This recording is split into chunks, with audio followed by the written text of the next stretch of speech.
Okay, I'm with Stephen Broomhead for our annual talk and interview just before Christmas to reflect on how things have gone throughout the year at the Town Hall.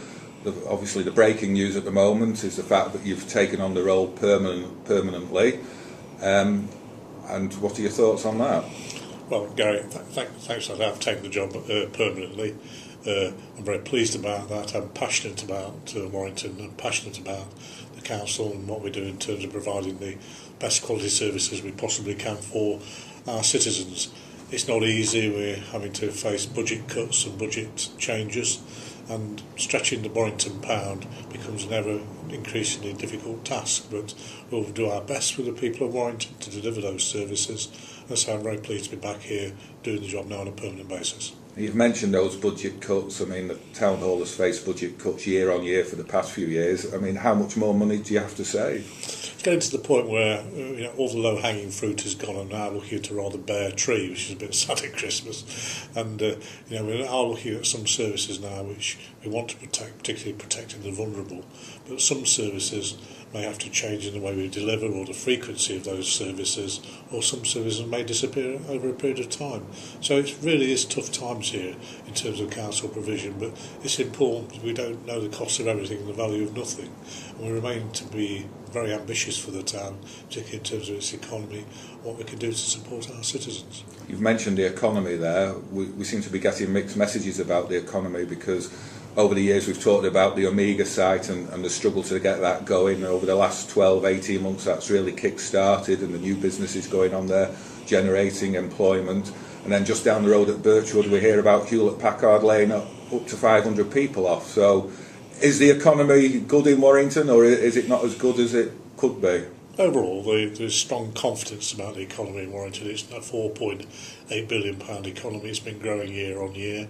Certainly Omega and other schemes within the town are now coming on stream. Unfortunately, yesterday we heard about Hewlett-Packard. That's a decision by a global company who are restructuring their businesses, particularly moving from manufacturing into the services sector. It's distressful for those staff, and particularly just before Christmas we'll give the staff and the trade unions every support we can to see what we can do to help them find similar employment, hopefully within the town of Warrington. How much longer do you think you're going to have to look at budget cuts at the Town Hall? If economic growth is occurring, and the government are telling us that, I think it'll take some time for any benefits to reach the public sector. So I think certainly for the next 3 or 4 years I can't see any change in the unrelenting pressures on the council's budgets. We probably need to look at how we work more closely with our partners to integrate some of the service delivery, thinking through how we work with the health service and other partners to make sure we're not duplicating activity. And certainly one of my key ambitions here is to make sure we've got a real joined up one team approach within Warrington on service delivery. When we look at Warrington as a whole, I mean, I've noticed particularly one area of growth at the moment is property. There's a lot of developments going on, a lot of new builds. People who are working in the estate agencies and letting businesses are telling me how busy they are and how good things are.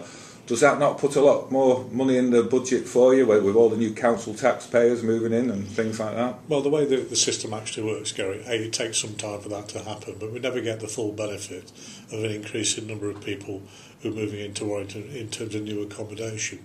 The formula doesn't work like that. It certainly doesn't work like that for the business rates, where we do have, in overall terms, a growing economy, but we only get actually less than 30% back of the amount of money we get raised from business rates into our own council budget.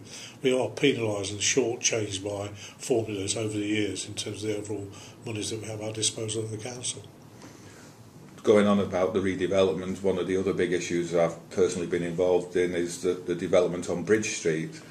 You have a key time of the year when traders rely on being busy at Christmas, and then you have a redevelopment scheme which is meant to improve things, and it gets delayed, it drags on, has a serious impact on retailers at Christmas. Is there a way around these sort of problems where things can be looked at the bigger picture so these problems don't occur in the future? Can't do right for wrong. We did want to improve Lower Bridge Street, and that's what we've been doing. We've had a few issues in terms of its project management and the delivery of the project. Perhaps we might have thought about the trading period. Sadly, there aren't many traders down that end of Bridge Street, which is one of our ambitions, but there are some, and we've been talking to those traders about the disruption that's occurred. And is there anything you can do to help them looking to the future? Those matters are under discussion. Okay. Well, you've come back to the town hall. You've been here probably a couple of years now in the interim role. Is it? Time flies. Is it 2 years yet? Yeah, time flies when you enjoy yourself. Yeah, it does. I mean, sometimes people say you should never go back to where you've been before, but well, I've got a burning passion for Warrington. I've worked here the best part of 20 years now, and to come back into what is a very different job that I did from 1997 to 2003 is a challenge. And it's not just the money. The money's one thing, but the policy environment is another, actually. But I'm enjoying the job. I'm enjoying working here. I'm enjoying working with politicians. I'm enjoying working with our partners. And overall, I think we're in a steady state. And it's all back to delivering cost-effective services for our people of Warrington. That's why I'm here. And that's why I want to come back and see if I can improve things even further. Now you've come back into a political cauldron. I mean, I know you've dealt with the political characters within the town hall at various levels over many years, but I mean, it does seem a very political hot potato at the moment. There seems to be some internal battle going on within the controlling Labour group with a maverick councillor who seems to be out to disrupt things at the town hall. How do you deal with these things politically? Well, I enjoy, and it is joyous to work in a political organisation. And every elected member I treat equally. Every elected member has their views, has their passions, and it's very important I operate on a political neutral basis. That's what I've done, that's what I will continue to do. And you enjoy it? I love it. Okay, finally, Stephen, what can the people of Warrington look forward to in the new year? Let's try and finish this on a positive note, because I mean there are families out there still struggling to pay the bills and everything. What can the people of Warrington look forward to, particularly from the town hall, looking forward into the new year? Well, you can look forward to a council that's going to work really hard to bring more jobs to Warrington. We are working on a platform of local jobs for local people. We are working hard to boost our economy with other approaches, working with the private sector. We will attempt, despite the budget cuts, to ensure we protect the vulnerable.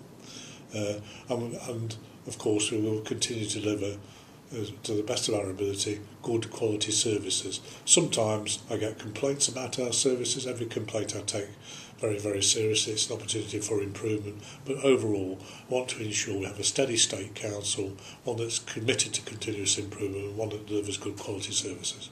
Okay, Stephen, thank you for your time as Merry always. Christmas to your readers and to people who read Warrington worldwide. Thank you.